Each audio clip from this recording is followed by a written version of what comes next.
kalian nakal banget atau baik banget, kalian bodoh banget atau pinter banget. Nah, itu tipsnya. Jadi jangan cuman datang kuliah diem. Begitu doang. Nah, itu kayaknya dosen pasti, oh, si mahasiswa absensi doang gitu. Tips dari saya atau saran dari saya untuk teman-teman bisnis itu belajar bahasa Inggris yang baik. Ada 3 kata ya. Membaca, berhubungan baik, dan pantang menyerah.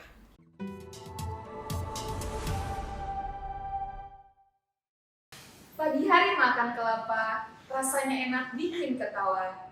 Kita di sini telah berjumpa untuk Podabis yang istimewa. Selamat datang di Podabis, podcast anak bisnis yang pastinya kece abis. Pantengin terus channel ini untuk update berita terbaru terkait dunia bisnis, ekonomi, dan politik bersama kami, mahasiswa Ilmu Administrasi Bisnis Fisik USU. Oke, baik. Perkenalkan, aku Septi Paulina Purba yang akan menemani teman-teman semua pada episode perdana kali ini. Oke, di episode perdana kali ini, kita kedatangan tamu istimewa, yaitu dosen muda yang cantik, cerdas, dan pastinya dosen ini udah semua pada tahu anak-anak bisnis ya. Oke, kita kedatangan tamu yaitu Kak Aprila.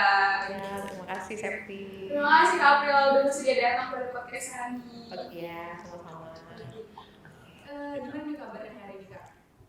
Beberapa minggu ini agak hektik ya karena emang ada beberapa urusan pribadi dan juga urusan bisnis sama ngajar juga. Jadi banyak riset yang ketinggalan nih ceritanya. Nih banyak nggak belajar jadinya nih. Oke, sibuk banget ya Kak. Tapi Alhamdulillah.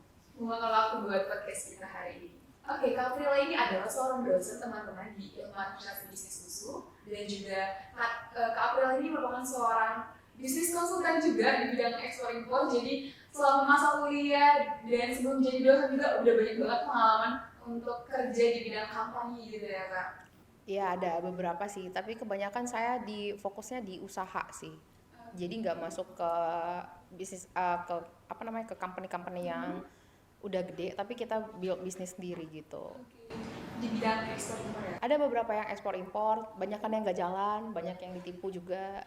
Udah biasa itu namanya bisnis ya. Iya benar. Bisnis kayak gitu. Kalau mau untung berarti mau rugi juga ya kan. Nah, kayaknya menarik banget nih kalau misal kita ngebahas tentang bisnis ataupun ekspor impor dari Kak Aprila nih teman-teman. Tapi sebelum mulai masuk ke sana, kita mau cerita-cerita dulu nih Kak dari awal-awal kakak kecil gitu kan Kak. Jadi semasa kecil nih Kak, kakak itu pernah nggak sih Kak punya pengalaman atau sesuatu hal yang membekas di zaman Kak kecil yang sampai bisa memotivasi kakak untuk bisa sampai di sosok yang sekarang gitu loh Kak. Oh oke. Yang motivasi kenapa jadi saat ini ya pilihan hidupnya ya. Jadi sebenarnya dari kecil itu kan kebetulan di keluarga orang tua saya baik dari orang tua dari ibu ataupun ayah itu kebanyakan di pemerintahan ya. Hanya beberapa yang di bidang bisnis, mau itu jadi kontraktor dan pedagang biasa UKM lah ya kita bilang ya kan seperti biasa. Nah ada pola asuh dari keluarga saya yang mungkin agak sedikit berbeda ya dari keluarga kebanyakan, yaitu kami dari kecil itu sudah terbiasa untuk mengatur keuangan sendiri. Jadi dari saya masih SD, bahkan kelas 1, kelas 2 SD saya tuh udah dikasih jajannya itu bukan per hari, tapi per minggu. Nah zaman dulu tuh 1 minggu saya 10.000. 1 minggu tuh ya, itu udah buat sekolah SD biasa, buat ngaji juga. Saya ngaji sampai 2 kali ya. Ada kalau yang tahu apa ibtidaiyah kan ya, ibtidaiyah. Nah itu udah termasuk di situ. Nah kebetulan orang tua saya kan kita setiap weekend itu pasti pergi ya liburan entah kemana atau acara keluarga. Nah pernah di satu waktu kita lagi beli buku, kemudian ayah saya memberikan saya satu pensil, tau nggak pensil zaman dulu yang gambarnya Barbie yang harganya mungkin kalau sekarang udah 2.000 ya, kalau dulu tuh gopean 500 rupiahan. Nah itu dikasih satu gepok yang gedean itu loh dek. Nah kan nggak mungkin ya sampai kelas 6 SD saya pakai itu kan. Nah sama saya jual. Awalnya dari situ sampai teman-teman satu kelas, bahkan yang kelas sebelah tuh nggak beli di koperasi sekolah untuk pensil itu doang. jadi belinya sama saya. Nah jadi yang harusnya saya sehari itu spend cuman 1.000 sampai 1.500, maksimal 2.000 lah ya, karena kan sekolah kan sampai hari Sabtu ya. Nah saya bisa spend sampai 5.000. Jadi saya tuh emang suka ngemil dari dulu. Sedikit pelampi lah badannya ya kan. Nah dan punya tanggung jawab, jajan cuma 10.000 gitu kan. Ya udah, pensil tadi lah yang saya jual. Awalnya dari situ. Nah beranjak makin hari makin naik kelas, terus kayak makin enak kan ya, dapat keuntungan dan tanpa modal juga awalnya kan ya, dikasih gitu aja sama orang tua saya. Terus sampai, tahu nggak apa binder, tahu nggak? Tahu binder ya? Zaman kalian masih pakai binder nggak sih? Masih ya. Nah awalnya kan kita tuh tukaran binder tuh ya, kertas binder. Nah sampai si pedagang yang deket sekolah saya apa namanya, saya ambil semua jualan binder dia, termasuk binder yang lucu yang harganya 9.000, saya beli, saya jual lagi di harga 15.000 dan laku.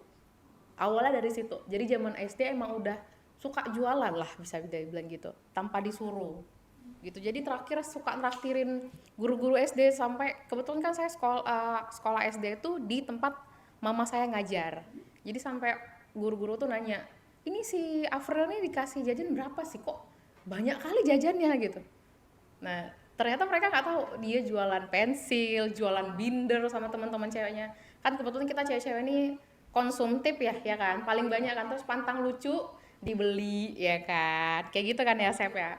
Nah dari situ tuh, walaupun dulu zaman kecil tuh nggak mikirin yang kayaknya teman-teman cewek ini suka nih binder, enggak, lebih kayak ya udah kalau misalnya ada barang terus kayak lihat temennya suka, ya udah langsung dibeli gitu aja, sesimpel itu aja pikiran anak SD lah gitu. Meranjak makin dewasa, karena orang tua saya kan kebetulan pindah-pindah ya pekerjaannya, jadi pindahnya tuh seluruh Indonesia gitu kan, karena di peradilan ya. Nah jadi SMP lebih terbiasa yang namanya berhubungan dengan segala jenis usia. Kebetulan juga kita memang dari kecil juga udah terbiasa yang namanya wajib ikut lingkungan orang tua ya, salah satunya bentuk olahraga. Nah jadi udah terbiasa berhubungan dengan orang tua dari kecil gitu, bukan hanya sekedar ngikutin orang tua, tapi ikut di dalam tim mereka gitu, atau ikut dalam lembaga mereka gitu, walaupun bukan lembaga yang besar-besar ya, maksudnya kayak tempat klub olahraga gitu-gitu. Jadi udah terbiasa dan udah biasa aja gitu ngomong sama orang tua, sama yang beda usia, beda keilmuan, dari kecil udah seperti itu. Jadi mungkin pola asuh tersebut membentuk diri saya untuk belajar public speaking secara cepat gitu. Dan itu menjadikan saya akhirnya kuliah di bisnis. Kenapa di bisnis USU? Saya juga di tamatan bisnis USU ya. Karena dulu orang tua saya nggak ngasih saya keluar dari Medan gitu.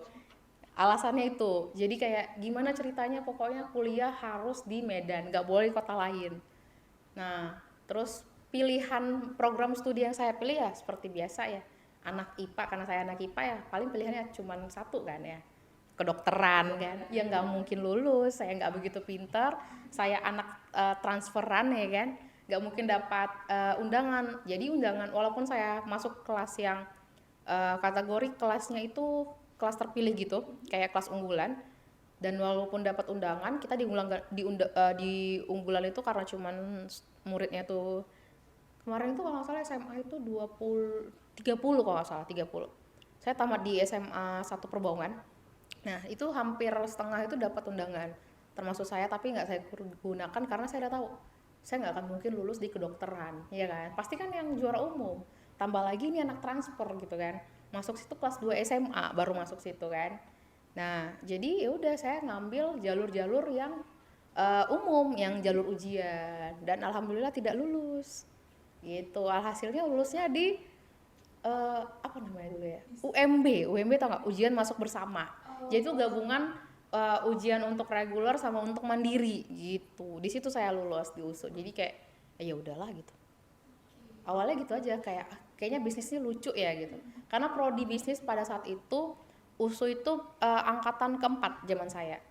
Nah, kenapa saya milih bisnis itu juga karena kayaknya bisnis lucu. Dari kecil saya biasa ada jualan, udah gitu doang. Dan ternyata nyaman sampai sekarang. Udah. lanjut deh gitu. Tapi itu suatu kakak kecil bukan ada maksa ada kamu harus jualan. Oh enggak. Beneran kayak lebih kalau orang tua kita, saya itu ya di rumah itu kita terbiasanya tuh pola asuhnya itu belajar deh. Jadi kita wajib beli buku, walaupun komik kalau dari kecil. Jadi saya zaman masih TK, tahu Bobo nggak kalian? Bobo. Nah jadi saya udah punya Bobo walaupun saya nggak pandai baca. Jadi wajib tuh semua seri saya punya. Gitu. Jadi literasi yang diajarkan itu adalah literasi membaca, nggak yang untuk mencari keuntungan bisnis gitu-gitu, nggak sama sekali, karena ibu saya seorang guru SD ya, kalau ya saya di peradilan gitu. Berarti udah belajar tentang literasi keuangan juga nggak sih Mbak? Sudah karena kan kita memang dari kecil itu sudah dikasih uang saku itu per minggu dari awal, jadi kayak kurang atau lebih itu urusan kita, nggak bisa minta lagi gitu. Sejalan juga lah. Iya. Peminat kakak di dunia bisnis, jualan dari kecil, terus masuk lagi ke dalam bisnis administrasi. Iya benar. Terus kakak juga S2-nya ngambil administrasi bisnis nih kak? Iya benar. Tapi di UB. Kenapa Iya. UB? Kenapa UB? Jawabannya ada beberapa. Yang pertama karena dulu saya mau keluar negeri, udah lulus beasiswanya, tapi karena orang tua saya sakit, saya tinggalin. Itu di Brunei Darussalam dapat beasiswa full bridge dari kerajaan. Nah, terus karena kalau orang tua saya sakit itu dia tuh lebih ke mengkek gitu loh, Dek. Tau mengkek kan ya, manja gitu kan. Jadi ya udahlah gitu, tinggalin aja, nanti bisa kok nyambung lagi. Nah, itu sempat 7 bulan kan setelah dari saya lulus, 9 bulan setelah dari saya lulus, yang harusnya saya langsung berangkat, nggak jadi berangkat. Kemudian saya diskusi dengan beberapa dosen, salah satunya itu Pak Yance, kalau kalian pernah dengar. Yance yang ngajar, kalau biasa di sini panggilnya Dedi Yance, biasa saya manggilnya Dedi Yance. Nah, pas saya diskusi dengan beliau bilang, kamu kan udah pernah ke Brawijaya ya? Iya. Kita di bisnis itu salah satu universitas pertama di Indonesia, dan memang dari dulu juga saya udah tahu, dari 2015 sebagai delegasi USU untuk Brawijaya juga saya udah tahu kalau Brawijaya itu sebagus itu sekolahnya gitu kan, untuk bisnis salah satunya ya.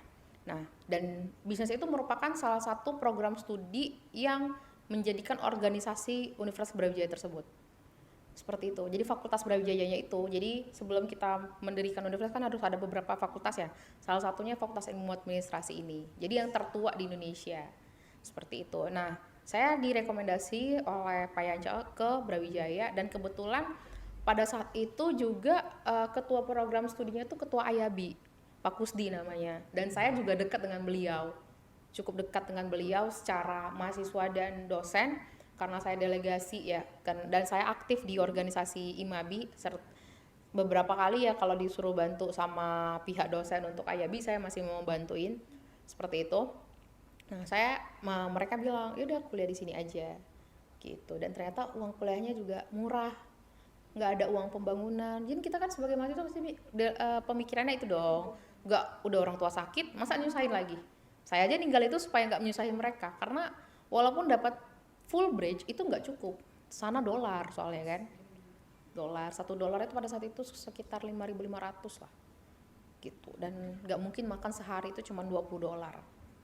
Gitu. Makanya saya tinggalin pada saat itu. Dan dosen saya pun selain Pak Yance, Pak Onan juga tuh pernah ngomong kayak, ya udah ngapain ke Brawijaya, ngapain ke Brunei gitu. Walaupun ya memang saya udah lihat kan list dosen-dosennya tuh tamatan dari mana yang akan mengajar saya gitu. Ya udah saya tinggalin gitu. Makanya saya pilih Brawijaya, berharapnya awalnya akan jadi bisnis consulting.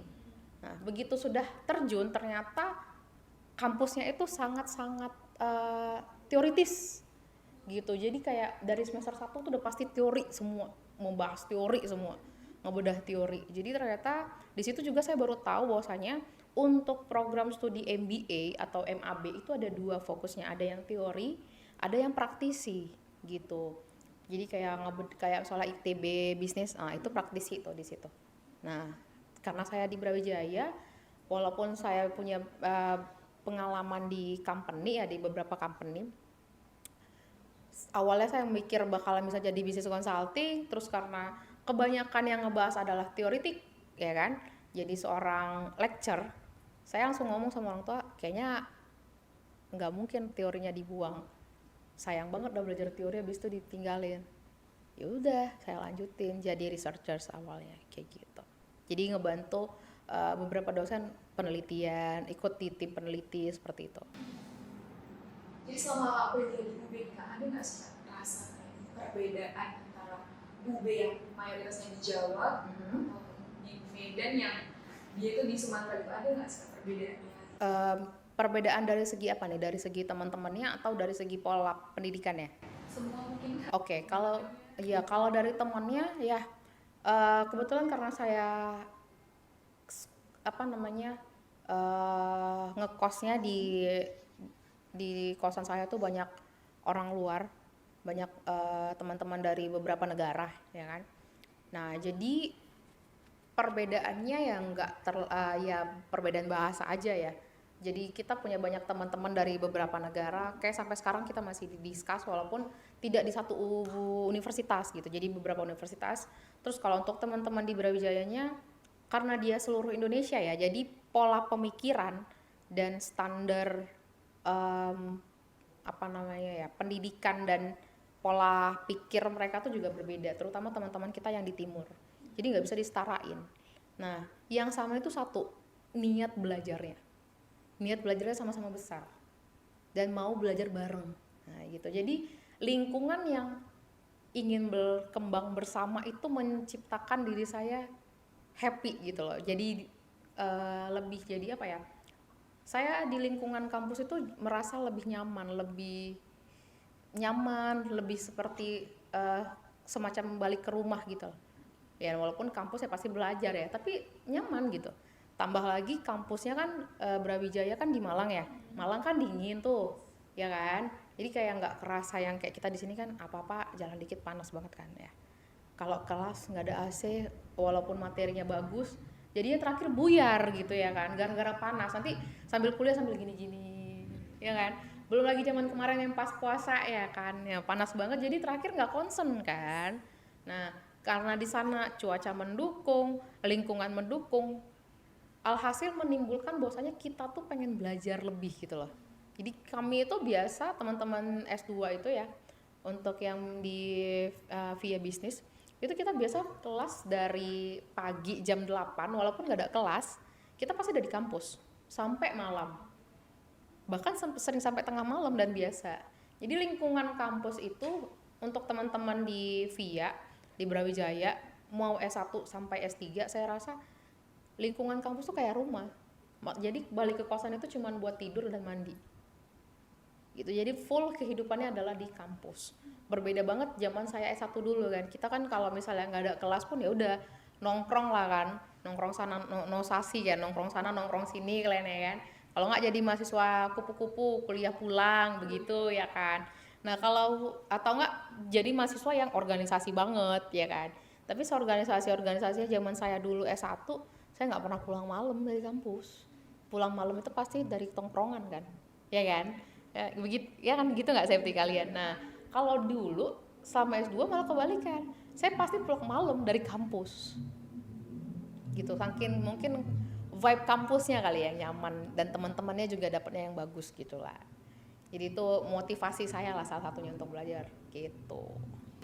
Terus tadi Kak juga ada cerita nih Kak, kalau misalnya Kakak S1 di USU ini udah ada bantu dosen buat project gitu kan. Yeah. Nah sedangkan S2 nih Kak, Kakak di UB, ada nggak project-project lain yang udah Kakak dari yang di dalam untuk bisnis gitu kan? Oh kalau lingkup bisnis, kalau namanya project dari kampus itu dia tidak lingkup bisnis ya, tapi kita research. Nah contoh yang 2018 sampai 2020 saya masuk di timnya dosen saya yang sekarang untuk percepatan profesor. Jadi kalau dosen itu kan wajib penelitian, ada beberapa jenis penelitian. Salah satunya penelitian multi tahun namanya, multi years. Jadi di satu kasus dengan beberapa permasalahan setiap tahunnya, lalu dipecah dalam membentuk beberapa jurnal.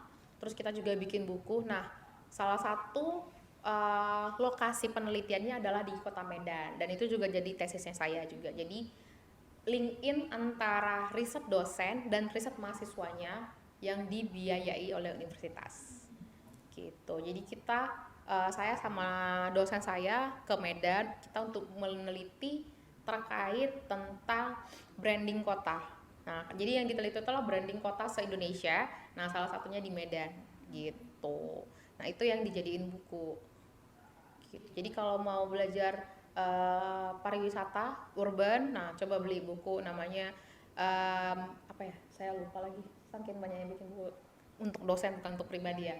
Nah, Itu brand di Indonesia. Iya, mana masuk? Bukan nama Kak. Masukin oh masuk juga, nama saya masuk juga gitu. Oh kalau yang untuk branding enggak, kemarin enggak, yang branding enggak, tapi yang BMC ya. Terus ada beberapa yang buku lagi kita bikin belum selesai ya, makanya saya butuh tim ya kan. Kita kan nggak mungkin ngerjain semuanya sendirian. Gitu juga kalau jadi dosen, jadi researcher tuh nggak mungkin sendirian. Kayak gitu. Ya branding Indonesia kalau nggak salah. Pengolahan branding kota di Indonesia itu deh kalau nggak salah. jangan lupa dibaca ya teman-teman ya. Ada kok kalau nggak salah di Shopee ada. Jadi kita cek ya teman-teman. Oke nih Kak, sekarang kita mau membahas terkait dengan pengalaman kakak untuk jadi dosen. Kakak juga udah banyak juga anak membantu dosen dan akhirnya terjun jadi dosen gitu Kak. Ya. Sebenarnya ada nggak sih Kak kerinduan lain ataupun alasan lain yang membuat kakak itu memilih untuk menjadi dosen? Padahal kan mungkin di luar sana itu udah banyak gitu kan Kak, peluang-peluang lain yang mungkin terbuka gitu. Kenapa dosen? Kenapa dosen ya? Jawabannya satu sih, Dek. Nggak cari duit di dosen itu. Karena kalau cari duit nggak bisa di dosen. Jadi kayak kasihan saya nengok-nengok kalian ini. Biar teredukasi gitu. Ya, enggak. Itu salah satu. Jadi karena nyaman ya sebenarnya. Nyaman terus kayak dunia kampus itu dunia terbebas. Jadi kita berhak dan bebas mengutarakan pendapat kita. Terus karena saya kan juga bantu teman-teman UKM baik itu perizinan, terus untuk ekspor impornya, untuk manajerialnya juga kita bantu. Nah, jadi terkadang ada beberapa kasus yang menurut saya agak sedikit receh ya saya kasihkan jadi tugas mata kuliah. Nah, itu alasannya kenapa jadi pengen dosen. Pertama, biar kalian langsung praktek, ya kan, supaya kalian punya banyak channel. Nah, terus saya nyaman aja sih jadi dosen. Jadi nggak cari duit, lebih ke kayaknya dunia kampus emang dunianya saya sih, gitu. Kalau di bisnis ya jelas ya beda ya. Kalau di bisnis itu kan sikut-sikutan, belum lagi tipu menipu, ya kan. Nah seperti itu. Kalau di kampus ini kan kayak ya udah ngajar, bantu teman-teman mahasiswa memilih riset dan menentukan jalan hidupnya juga sebenarnya itu. Orang tua kak mendukung nggak Kak untuk kakak? Oh, kalau orang tua ya pasti mendukung ya. Pertama kita kan perempuan ya, tidak terlalu diminta untuk menghasilkan pundi-pundi begitu ya, tapi untuk berkreasi kan, untuk menyalurkan hobi. Nah, salah satu hobi saya adalah mengajar gitu. Mengajar dan belajar. Jadi kalau di kampus itu ya pasti selain mengajar ya, sebelum mengajar tuh pasti saya belajar dulu. Kayak gitu. Jadi nggak ada harus jadi apa, harus bagaimana, enggak. Kayak gitu enggak sih. Dan kakak juga suka nih kak untuk proyek-proyek penelitian, publikasi gitu. Itu mulai dari kapan sih kak kakak sukanya? Kalau itu dari S1 sih ya. Jadi saya ikut timnya Pak Onan, Prof Allah kok saya lupa. Kaprodi pertama Prof Marlon, astagfirullahalazim ya Allah. Nah, jadi pernah jadi utus sama Prof Marlon juga untuk pengolah jurnal untuk program studi kita. 2014 sudah mulai sih ngeriset saya ikut timnya Pak Onan gitu. Jadi diminta sama Pak Onan bagaimana mau nggak bantu in riset ya udah gitu. Jadi kalau teman-teman disuruh sama dosen-dosennya, ini ada riset, jangan orientasinya oh ini project nih, bukan. Itu bukan project, lebih ke bagaimana kita belajar secara gratis sama si dosen itu. Udah. Selain belajar di kelas. Karena menurut saya belajar di kelas doang itu nggak cukup. Nggak sangat-sangat cukup, terutama untuk anak bisnis. Soalnya kelasnya anak bisnis itu luas banget. Makanya kita laboratoriumnya ya laboratorium dimanapun gitu. Manusia bisa jadi laboratorium kita. Ruangan seperti ini bisa jadi laboratorium kita. Program-program kegiatan mahasiswa bisa jadi laboratorium kita juga. Saking luasnya dan saking tidak terbatasnya untuk program studi administrasi bisnis menjadikan satu laboratorium kayak gitu. Jadi kita bisa belajar dari mana aja dan dengan siapa saja. Benar banget Kak. Tapi kan Kak, kalau misalnya ngelihat dari zaman sekarang juga dosen-dosen kan juga pasti milih-milih nih Kak, melihat mahasiswa mana yang bisa saya ajak untuk proyek penelitian, proyek publikasi gitu kan Kak. Ada nggak sih Kak saran dari Kak atau berupa tips trik buat kami mahasiswa supaya bisa dilirik sama dosen gitu Kak untuk join proyek mereka? Oke, jadi tips ya untuk teman-teman mahasiswa biar dilirik sama dosennya. Pertama, ganteng. Oke, enggak. Kalian nakal banget atau baik banget, kalian bodoh banget atau pinter banget. Nah, itu tipsnya. Jadi jangan cuman datang kuliah diem. Begitu doang. Nah, itu kayaknya dosen pasti, oh, si mahasiswa absensi doang gitu. Contoh nih, kemarin saya tuh selalu ngebebasin ya teman-teman mahasiswa mau datang jam berapa aja, mau itu baik dalam perkuliahan ataupun sedang ujian, tapi tidak ada tenggang waktu untuk ditambah jam kuliahnya atau ditambah jam ujiannya. Nah, kenapa saya memberikan kebebasan seperti itu? Saya memberi tanggung jawab kepada teman-teman mahasiswa untuk tahu dirinya dan porsinya. Maksudnya apa? Diri dan porsi. Kalau diri itu dia tahu posisinya sebagai apa. Sebagai mahasiswa berarti dia harus bertanggung jawab sebelum kuliah dia belajar. Terus ketika dosennya menerangkan, dia ikut andil. Bagaimana ikut andilnya? Dia memberikan pendapatnya, kemudian dia aktif. Terus kalaupun ada teman-teman mahasiswa yang kayak kemarin ada teman mahasiswa di kalau nggak salah tuh kelas 20 berapa ya, 22 ya apa 21 saya lupa, 21 sorry 21 tidur di kelas di depan, saya biasa aja gitu. Berarti dia saat itu tidak mood untuk belajar tapi dia punya tanggung jawab untuk absensi. Nah, jadi saya bebasin. Nah, hal-hal kayak gitu tuh bikin kita para dosen itu notice sama kalian. Oh, ini nih anak yang suka ngebangkang. Nah, ini nih anak yang aktif gitu. Kemudian ini nih anak-anak yang apa ya udah asal datang doang gitu. Jadi supaya dilirik sama dosennya ya itu aktif. Udah. Tapi tidak berlebihan ya. Contoh berlebihan itu seperti apa? Misalnya nih, sini Kak saya bawakan apanya lah gitu. Iya gitu. Kita para dosen terutama dosen-dosen yang ya kita kan masih seumuran ya, masih ya kalian udah berapa? Septi berapa usianya? Nah, ya udah berarti belum 30 kan. Nah, saya baru 30 nih. Tak bulan ini ya kan. Nah, jadi kayak masih ya nggak jauh-jauh beda lah sama kalian. Lebih fleksibel lah begitu. Lebih fleksibel jadi kayak kalau kalian terlalu caper juga saya ngerasanya kayak risih gitu. Kayak misalnya izin, misalnya mau ke toilet terus izinnya sampai ke muka saya ke depan gini. Kak, permisi ya gitu. Ada tuh pernah mahasiswa. Iya, ada. Saya sampai mundur gitu loh. Cowok pula soalnya kan. Jadi kayak seolah-olah dia kayak mau ngapain gitu kan. Nah, di kelas pula mau permisi ya. Saya kan padahal udah sebelumnya selalu saya bilang kan, kalau mau izin kita lagi belajar ya silakan langsung keluar aja gitu. Sama kayak dulu pernah saya mau marah juga sama satu mahasiswa karena dia terlalu membangkang, saya suruh keluar dia nggak mau, ya udah saya suruh kasih surat kan, bikin surat untuk kaprodi ya. Itu salah satu cara menarik si dosen biar tertarik sama kalian.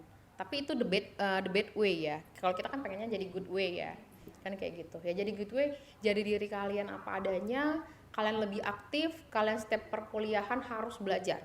Even tidak belajar teoritikal, tapi kalian menguasai apa yang akan dibahas dengan cara banyak mendengarkan dan banyak membaca. Membaca itu bisa membaca buku-buku yang berhubungan dengan bisnis, membaca berita. Kalau misalnya nggak sempat membaca, kayak bisa dengarkan podcast yang kayak sekarang kita lagi dengerin ya sorry yang kita lagi buat ya kan. Jadi biasanya saya juga kayak gitu, lagi nyetir di jalan saya dengerin podcast selain dengerin musik, atau pas mau tidur biasanya saya kayak gitu. Gitu caranya. Jadi ketika kita nanti bertemu dengan orang lain atau kayak misalnya diminta dadakan persentase nggak bingung gitu. Jadi teman-teman, buat teman-teman yang pengen untuk dilirik dosen nih untuk project lah, lomba ataupun apa itu, jangan lupa untuk aktif di kelas dan juga jadi OTT gitu ya. Benar. Gak usah berlebihan sampai caper-caper gitu karena dosen juga tahu. Iya benar. Mahasiswanya yang mau belajar, Benar. mana yang cuma sekedar cari-cari muka gitu ya. Oke, sekarang kita mau bahas lagi nih Kak, terkait dengan publikasi Kakak lagi. Ini Kakak pernah nggak sih ada pengalaman terkait dengan tantangan atau kendala yang masih Kakak ingat sampai sekarang? Oh, saat ini makan kita lagi kendala ya. Kita sama orang prodi itu lagi kendala. Jadi kita ikut eh DRK namanya. Itu kita bikin dosen-dosen itu disuruh ikut penelitian, hibah penelitian. Jadi kita cari dananya sendiri gitu ya, DRK. Belum pengumuman tapi udah ada yang batch selanjutnya. Itu kesel tuh. Para peneliti tuh biasanya kesel kayak gitu. Belum pengumuman tapi udah buka batch baru. Nah, itu tuh kendala yang sangat besar karena kita ketika upload kan satu proposal penelitian pasti kan kita nunggu kan diterima atau tidak gitu kan. Kurangnya apa? Salahnya di mana? Kan gitu. Dan yang namanya menulis itu memang sulit. Makanya supaya kita bisa menulis ya kita banyak membaca.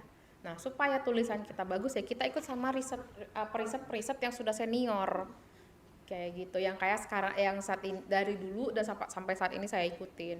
Jadi saya ikut di tim senior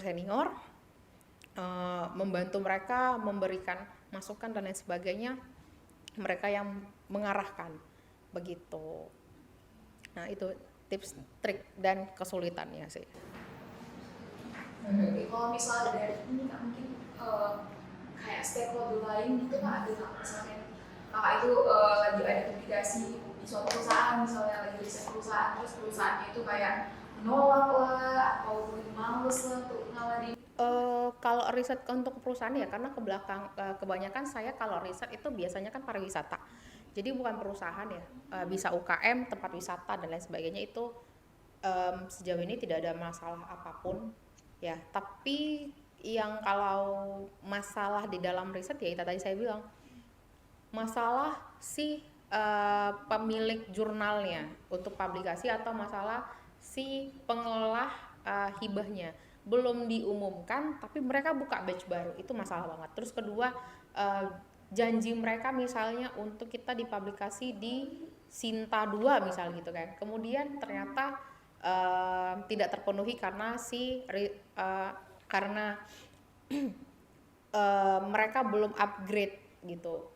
Alhasil mereka nggak bisa lagi masuk ke Sinta 2. Jadi kita masukin ke Sinta 3 atau Sinta 4 seperti itu. Atau harusnya indeksnya internasional apa misalnya Scopus gitu. Tapi nggak bisa jadi Scopus gara-gara tadi si jurnal tersebut dia belum upgrade atau tidak memenuhi kriterianya lagi. Itu jadi kendala sih buat kita para peneliti ya, buat publikasi. Dimana kan kita kalau misalnya publikasi sebuah jurnal kan kita ngeluarin modal, kita ngeriset, kita ngubungin pihak ketiga sebagai objek kan, nah itu kan butuh modal juga tuh. Makanya kalau saya tuh dari dulu nggak setiap weekend sih ya, lebih nggak punya waktu sih, lebih kayak kapan ada waktu, baik itu teman-teman UKM misalnya ngajakin, ini saya punya UKM mau dikembangin, nah biasanya tempat itu bukan hanya untuk mengembangkan si bisnisnya doang, tapi saya jadiin apa yang bisa diriset dari tempat itu. Jadi selain saya mengerjakan bisnis, saya juga cari objek. Nah, sekali jalan bisa semua dikerjain kayak gitu. Gitu sih. Wow, luar biasa ya Kak. Kakak. Terus sebenarnya saya sangat-sangat kagum gitu kan sama Kak. Udah jelas karena saya juga masuk nih di kelas kakak. Kakak sering banget ceritain terkait dengan riset, pengalaman buat karya tulis ilmiah gitu kan. Saya juga ada ketertarikan di sana, tapi kayak masih malas gitu, masih belum komitmen, belajar juga malas. Jadi kalau misalnya kakak ingat dulu waktu di zaman kakak masih kuliah, gimana sih cara kakak itu supaya bisa tahu ataupun bisa peka gitu loh Kak terkait untuk membuat publikasi atau membuat riset-riset. Oke, kalau buat belajarnya dari mana ya? Kalau buat publikasi, saya nggak dari waktu zaman S1, saya nggak pernah publikasi sendiri. Pasti dosen saya yang publikasi, karena kan tidak paham ya, publikasi di mana, bagaimana, dan lain sebagainya. Tapi yang nulis saya, seperti itu. Jadi dosen itu ngasih standar, kamu harus bikin seperti ini. Nah, lalu saya cari tahu sendiri. Jadi kebanyakan itu pasti otodidak, kemudian ketika ada masalah, kita diskusi bareng sama si dosen tersebut. Sebagai mentor lah kita bilang, mentor dan juga penulis pertamanya, jadi kita second author kan. Nah kemudian kalau bagaimana supaya kita komit dan bisa nulis, sebenarnya gak ada caranya ya kecuali membaca sih.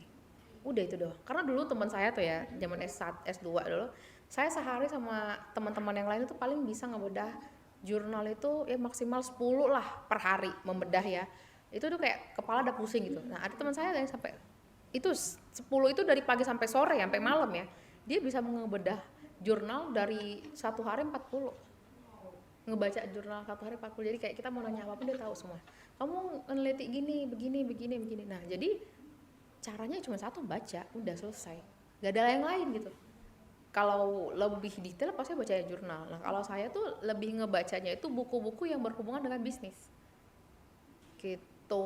Dari dulu ya, dari S1 dulu ya. Awal S1 kayak gitu. Jadi saya karena memang didikan dari orang tua tadi saya bilang sebelumnya ya. Sudah terbiasa untuk membeli buku walaupun tidak dibaca. Jadi setiap bulan tuh pasti beli buku. Diawali dengan zaman SD belinya tuh Bobo. Begitu udah SMP belinya Girls, majalah Girls kalau kalian tahu. Terus saya juga suka baca komik. Ya, Cherry, komik-komik terbitannya MNC, Alex Media, tuh. Naruto saya nggak suka ya. One Piece apalagi saya nggak begitu suka nonton beli komiknya. Tapi kalau nontonnya saya suka. Conan saya suka nontonnya. Komiknya ya ada beberapa. Shinchan saya paling suka sih. Shinchan kayak gitu. Terus buku-buku pokoknya yang terbitannya MNC ya sama Alex itu selalu saya beli biasanya. Jadi kayak ada 2 publisher buku untuk komik dan komik sih. Komik yang saya udah tandain ini pasti bagus-bagus nih ceritanya. Saya banget gitu. Selalu seperti itu polanya. Jadi ketika membaca komik pun saya pasti bedah si komik. Oh, alurnya seperti ini. Oh, penerbitnya si ini. Nah, baca lagi buku yang lain, karangan yang lain, terbitan yang sama. Oh, berarti dia punya standar seperti ini. Begitu. Jadi itu tertanam sendiri sih di otak saya. Jadi walaupun baca cerita fiksi ya kan, tapi tetap gitu. Tetap ada unsur risetnya. Bahkan ketika nonton pun kayak gitu kadang-kadang. Gitu. Banyak banget ya kak yang saya dapat dan juga teman-teman dapat dari pengalaman kakak terutama dalam bidang menulis, publikasi, riset, karena kita tahu bahwa itu adalah suatu hal yang sangat penting banget di kalangan mahasiswa. Sekarang kita mau move nih kak ke pertanyaan selanjutnya. Ini ada pertanyaan dari tim dari sedaya mereka dan ini terkait dengan ekspor impor. Oke, jadi eksportir nih ceritanya. Soalnya banyak nih kak bibit-bibit yang penjual ekspor impor di sini. Oh iya sih, memang ada satu mahasiswa saya lupa namanya siapa ya. Kita udah pernah dikasih. Iya, kalau nggak salah anak 21. Aduh, siapa yang namanya? Iya, siapa namanya yang cowok? Astagfirullahaladzim. Itulah namanya. Kalian cari aja. Tandain aja, dia selalu agak borjuis anaknya tuh. Nah, itu aja lah, tandain aja. Tinggi, putih, agak borjuis. Udah, itulah itu orangnya.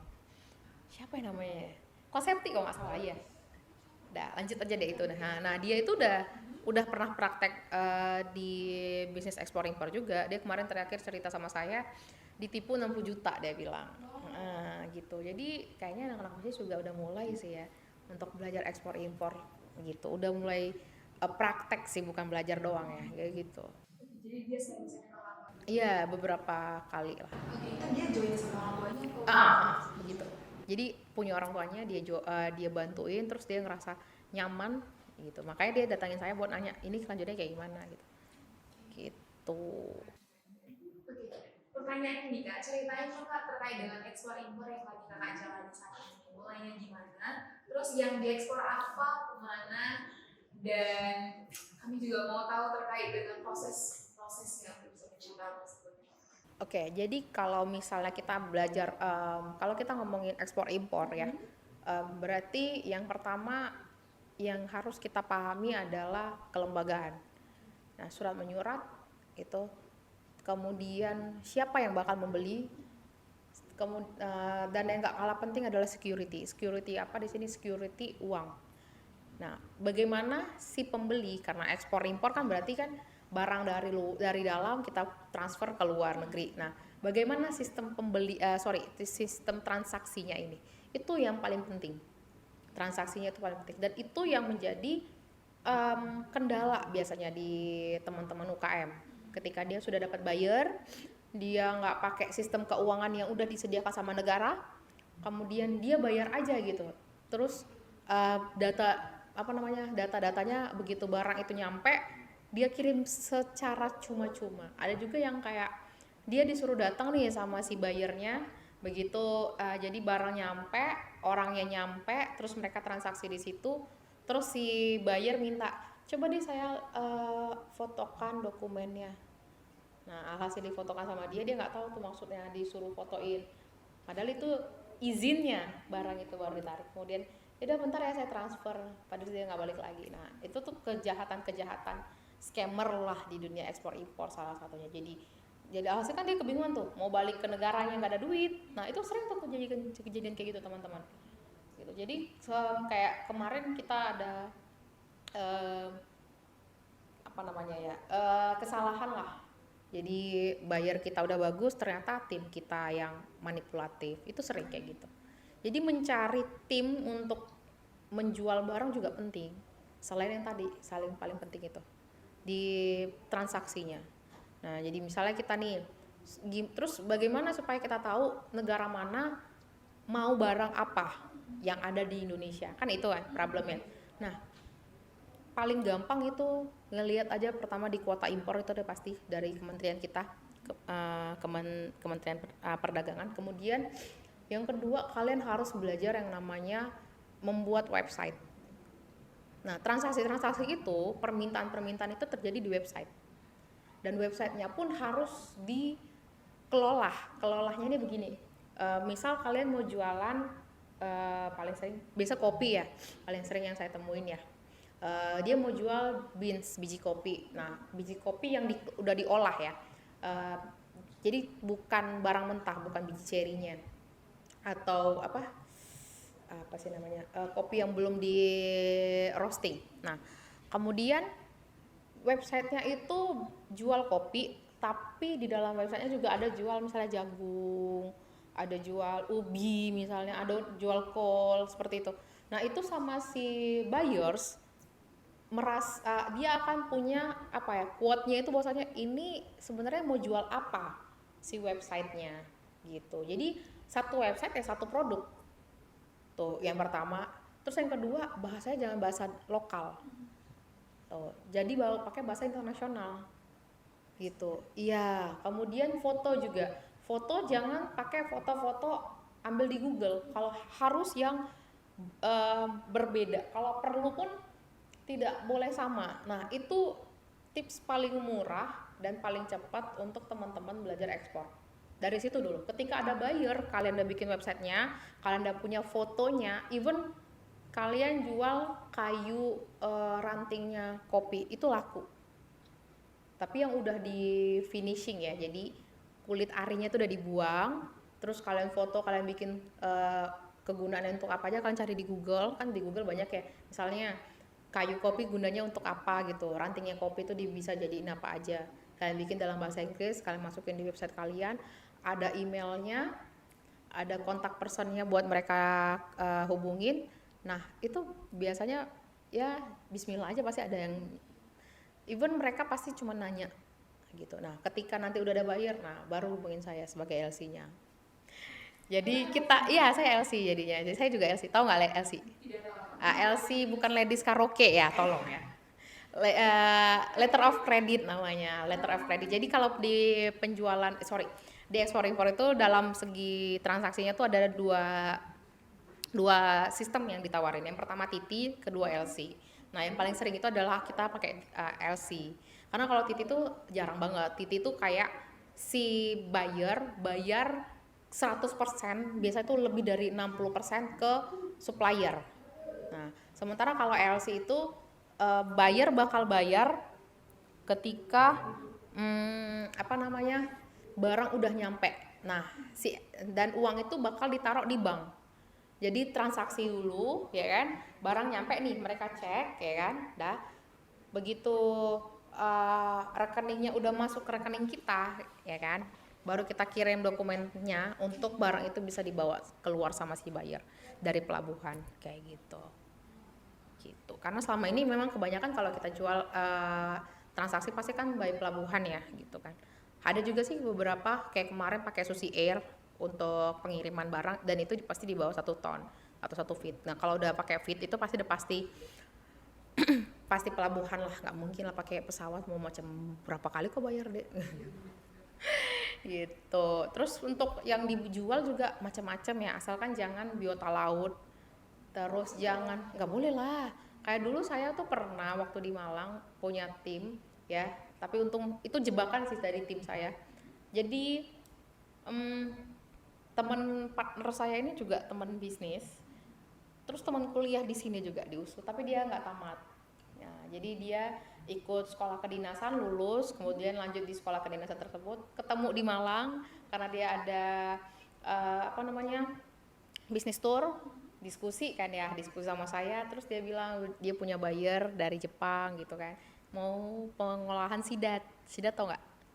Eh, Belut mahalnya Jepang, belut laut. Sidat itu belut laut.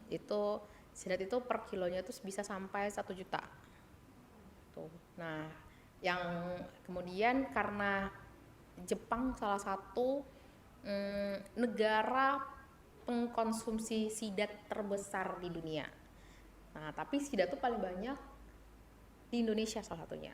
Dan dia susah untuk dikembangbiakan. Jadi bayangin, kita harus mau bikin pengembangbiakan sidat ya kan.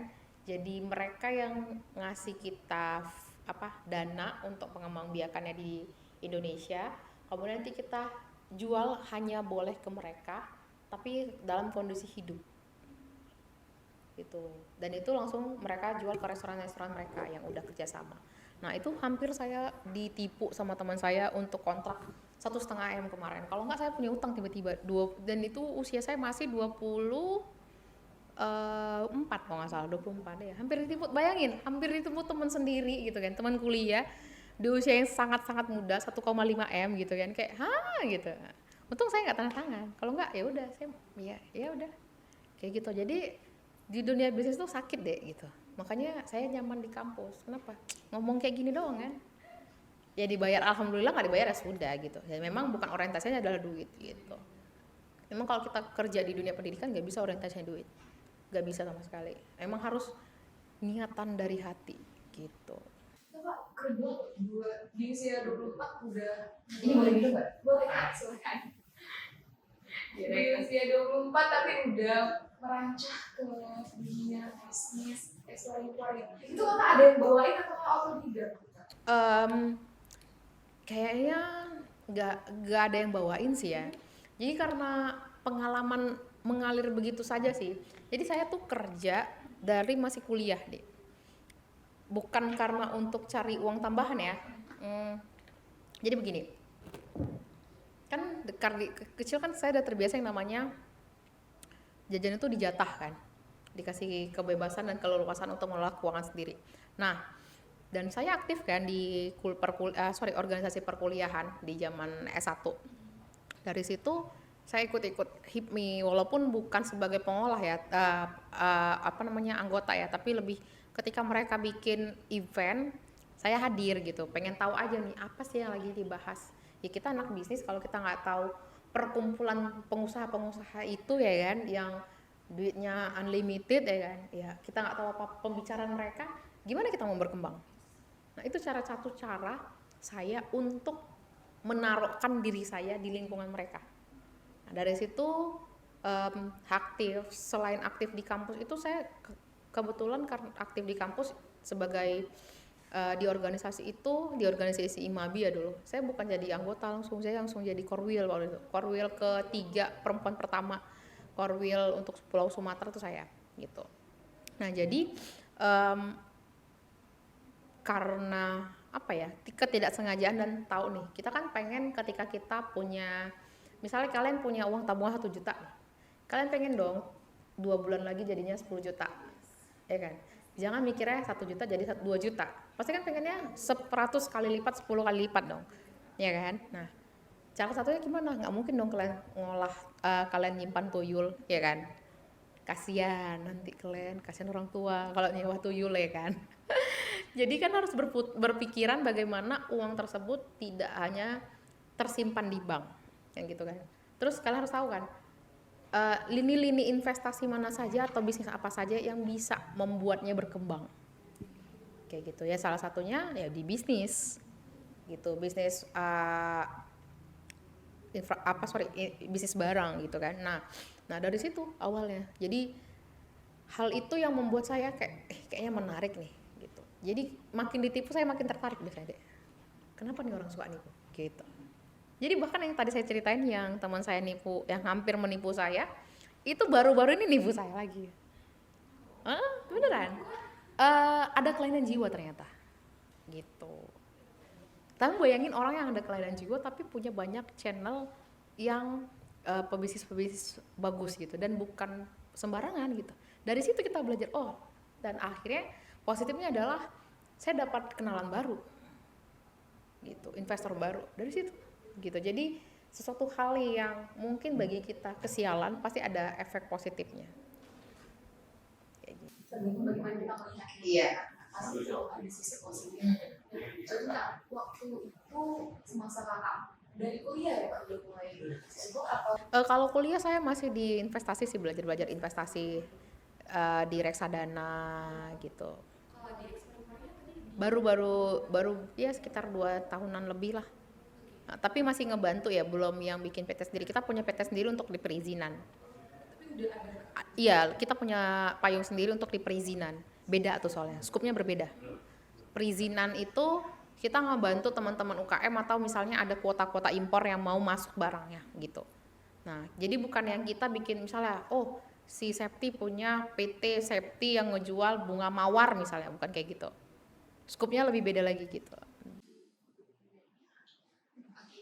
Jadi ini ada juga lagi pertanyaan dari tim. Mungkin pertanyaannya agak sedikit kesingkatan. Tapi dia nggak bisa menjawabnya. Oke, pertanyaannya itu terkait ini Kak. Tanggapan Kakak mengenai ekspor impor yang ada di Indonesia saat ini. Berat banget. Peluang bisnisnya sebesar apa dan juga sekarang Kak kita kan lagi zaman-zamannya baru untuk ini ya Kak, pemerintahan baru. Ya. Pak Prabowo baru diresmikan menang ya. Benar Kak. Ya pasti menang telak sih, udah pasti.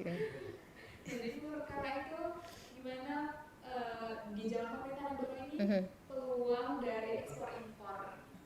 Awal beliau diputus dari Mahkamah Konstitusi ya sebagai pemenang Pilpres ya. Itu kita punya hadiah. Yang pertama hadiahnya adalah harga rupiah sangat melemah ya kan. Langsung ke 16.000. Dari 15.500 ke 16.000 sekian, saya lupa 16.200 apa something lah. Memang mungkin secara rupiah kalau kita teman-teman mahasiswa mikir cuma 500 rupiah, itu bukan cuman deh begitu, itu efeknya banyak banget. Makanya kenapa kita ketika kemarin teman-teman yang muslim mungkin ngerasain ya, jarang kan saudara-saudaranya bagi-bagi duit baru ya kan. Alhasil bank sentral itu menutup untuk pencetakan uang. Nah itu apa? Karena ada yang tadi efek uang kita tuh rupiah itu melemah di 16.000 sementara utang kita banyak ya kan, dan utang kita dalam bentuk dolar kan kebanyakan ya. Nah lalu kalau pertanyaannya apa sih peluang bisnis, apakah makin bagus untuk diekspor impor, saya bisa bilang 100%. Tapi mungkin di awal tahun, bukan di akhir tahun ini ya, karena transisi ya, masa transisi kan ini, pelantikan dan lain sebagainya. Kita juga nggak dapat kuota impor untuk beberapa produk yang untuk masuk. Nah seperti itu. Kenapa saya bilang bakal makin banyak di 2025? Itu bisa ditandai dengan banyaknya produk-produk yang masuk ke negara kita. Kemudian yang kedua, lahan kita yang makin terbatas. Tetapi teknologi pertanian kita juga tidak memadai. Itu mempengaruhi barang masuk dari luar. Sangat mempengaruhi. Kenapa bisa begitu? Manusia makin banyak deh. Jumlah penduduk Indonesia makin banyak. Jadi kebutuhan untuk pangan, kebutuhan untuk bekerja, untuk sekolah, nah itu semakin meningkat. Nah kita kan pengennya makan dan sekolah dan tinggal di tempat yang lebih baik. Nah ketika ada keniatan sebagai manusia secara naluriah untuk menjadi lebih baik ya kan, otomatis kita akan bekerja lebih untuk mengeluarkan itu supaya didapatkan. Nah itu mempengaruhi pola perputaran ekonomi di Indonesia juga. perdagangan Indonesia juga. Jadi orang bakal mulai banyak nih, oh kesadaran misalnya kalau makan nasi itu bukan mesti dari pagi sampai sore gitu, bukan 3 kali sehari gitu. Terus kalau makan nasi pun nasi yang seperti apa dan bagaimana pengolahannya, udah masuk ke ranah seperti itu. Nah, dan artinya ada beberapa hal kan, salah satu yang paling penting adalah transfer kan. Nah, transfer pekerja, transfer researchers itu paling banyak nantinya di 2025 pasti. Jadi kita sebagai penduduk asli warga Indonesia yang nanam apapun di Indonesia ini jadi loh deh, ya kan. Nah coba deh kalian balik ke kampung kalian, kalian tengok kampung kalian tuh penghasil apa. Misal Septi asal dari mana sih? Oh Namrame, emang deket mah. Oke, misalnya dari Brastagi nih ya kan. Nih, salah satu teman-teman di sini ada yang dari Brastagi kan. Nah, misalnya orang tuanya itu petani cabai. Nah, tapi cabainya itu yang gede-gede gitu loh. Coba diedukasi bagaimana cabainya supaya tahan lama dan lain sebagainya tanpa bahan kimiawi kayak gitu. Terus dipoto dengan bagus kayak saya tadi bilang. Terus dibikin websitenya. Makanya salah satu hobinya anak bisnis itu harus di bidang IT salah satunya. Terus kemudian harus hobinya adalah punya hubungan luas dengan orang-orang yang beda jurusan, juga beda bukan yang mahasiswa doang gitu. Jadi harus punya bank data yang banyak gitu. Supaya apa? Nanti kalau misalnya udah punya bisnis sendiri atau punya website sendiri, ada buyer, kurang dana, bisa tuh dibantu gitu. Terus kalau misalnya bingung gimana nih untuk perizinannya, bisa tuh hubungin saya, kan ada timnya ya kan? Walaupun bukan saya, nanti ada timnya. Kayak ini juga kemarin itu saya ngirim 1 orang tim nanti berangkat ke Banda untuk build beberapa kita buat narik kembali manajemen sistemnya dari beberapa cafe yang dengan nama yang sama, nggak boleh yang udah running. Jadi ada kesalahan sistem, nah kita yang ngerjain kayak gitu. Jadi ya scope bisnis saya di seputaran situ, di consulting bisnisnya gitu. Jadi kalau misalnya kita peluang pasti selalu ada peluang. Pasti. Nah, di zaman sekarang kan teman-teman udah banyak banget teknologi yang bisa bantu kita. Jadi tergantung kita anak bisnis yang gimana belajarnya, gimana rasanya. Oh iya, sama satu lagi yang lupa saya bilangkan, kalau untuk di Indonesia salah satu bisnis yang bakalan makin merajalela itu adalah bisnis tambang. Iya, tambang di Indonesia ini banyak. Jangan, kita nggak usah ngomongin yang di pulau lain ya, di Pulau Sumatera, di Sumatera Utara bahkan kita tuh ada banyak kekayaan alam. Nah, itu pasti bakalan naik nantinya di era pemerintahan Pak Prabowo ini. Dan saya harap tata kelolanya baik sih. Nah, ketika kita ngomongin tambang, sumber daya alam ya, itu kan nggak bisa, susah untuk diperbaharui. Ketika diperbaharui juga nggak akan, ya butuh, pada dasarnya tidak akan bisa diperbaharui atau ditambah.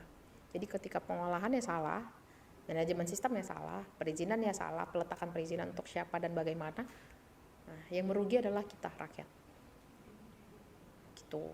Jadi tips dari saya atau saran dari saya untuk teman-teman bisnis itu belajar bahasa Inggris yang baik. Bukan hanya bahasa Inggris, bahasa Cina, Mandarin terutama ya. Cinanya Mandarin ya, jangan Teochew. Ada tuh, Cina tuh kan ada suku-sukunya ya. Jangan bahasa Teochew-nya atau bahasa bukan Mandarin, kalau Medan apa sih? Sorry, saya lupa. Hokkien, ya Hokkien. Jangan bahasa Hokkien juga beberapa sih ya. Untuk perusahaan-perusahaan yang konstruksi, biasanya mereka pakai Hokkien gitu. Jadi kalau dibilang orang Medan, nah nanti buat teman-teman nih mau berbisnis gitu kan, kalau ada muka-muka sipit dikit, bilang aja kalian Hokkien. Pasti mereka, oh ya, kalian manggil dia dengan iya ama gitu, udah pasti deh hormat banget tuh. Atau iya kalau ama kan nenek ya, kalau misalnya tante, kakak apa sih, cici gitu ya, terus muka kalian emang Chinese banget, nanti pasti itu ada orang Chinese kan kayak gitu ya. Jadi dipelajari berbahasa sih, bahasa itu penting. Teman-teman sekalian, nggak terasa kita itu udah banyak banget ngobrol-ngobrol sama Kak Aprila. Sumpah omongannya itu daging semua ya Kak. Kita ngebahas tentang ekspor impor, tentang publikasi, riset, cara jadi mahasiswa yang aktif juga tadi udah dibahas. Banyak banget. Jadi Kak, mungkin sebelum mengakhiri podcast kita hari ini, boleh Bapak kasih closing statement-nya buat kita anak-anak bisnis yang lain di luar sana terkait dengan saran-sarannya untuk kita biar kita itu bisa kembangin diri. Oke, cuman satu, ada 3 kata ya: membaca, berhubungan baik, dan pantang menyerah. Itu aja sih. Jadi itu harus ditanamin. Itu ditanamin teman-teman bisnis. Jadi kalau kenapa harus membaca? Karena dengan membaca kalian bisa menulis. Dengan membaca kalian bisa menganalisis kalau kalian menjadi pebisnis. Kemudian dengan membaca kalian bisa lebih tahu banyak informasi baru. Gitu. Kenapa juga harus tadi apa? Kedua saya bilang tadi, membangun koneksi atau berhubungan dengan orang lain. Jadi jangan hanya berteman sama orang karena ada butuhnya, even itu teman kuliah. Jangan hanya berteman dengan mereka yang kalian hanya anggap sekasta sama kalian, dan jangan punya pikiran kalau aku berteman dengan si A aku akan dapat sumber A. Enggak, jadi berteman dengan siapapun sebanyak mungkin dan setulus mungkin, karena kita nggak tahu kedepannya kita akan berhubungan dengan siapa, kita akan berjoin dengan siapa, dan ketika kita dikenal oleh orang lain, individu ini baik, individu ini mau berkembang, mau bertumbuh bersama, mereka nggak akan ragu buat pakai kita. Itu yang terjadi sama saya ketika saya ngajar di sini. Jadi saya nggak ngelamar di sini, saya diminta buat ngajar di sini. Kemudian yang ketiga tadi apa sih? Jangan pantang menyerah. Kenapa? Karena ketika kita misalnya nih sedikit kena angin, ya kan, langsung kayak tergoyah, atau sedikit kena pujian langsung merasa ditinggikan, nggak boleh. Jadi ya udah biasa aja gitu. Nah, kayak ilmu padi lah, ya kan. Ilmu padi abangku gitu ya kan. Iya, mau nyala abangku gitu. Oke, luar biasa sekali. Terima kasih Kak April buat waktunya dan juga sharing sessionnya. Kami begitu banyak sekali belajar ya teman-teman dari Kak April, cerita-ceritanya sungguh sangat memotivasi. Dan jadi buat teman-teman di luar sana, kita semua anak bisnis, kita punya potensi, kita punya peluang. So jangan lupa seperti yang disampaikan Kak April tadi, 3 hal yang penting, yaitu banyak membaca, bangun koneksi, dan jangan pernah putus asa akan apapun kendala yang ada di luar sana. So itu aja podcast kita hari ini, podcast Catch Abis dari anak bisnis. Semoga dapat memberikan banyak pengetahuan yang baru buat kita semua ya teman. Oke, karena tadi Septi buka dengan pantun, Septi juga bakal akhiri dengan pantun juga. Oke. Buah nanas, buah cherry, cakep. Dicampur gula enak sekali, cakep. Cukup sekian podcast kali ini. Bertemu lagi di kemudian hari. Saya Septi Paulina Purba, pamit undur diri. Bye bye.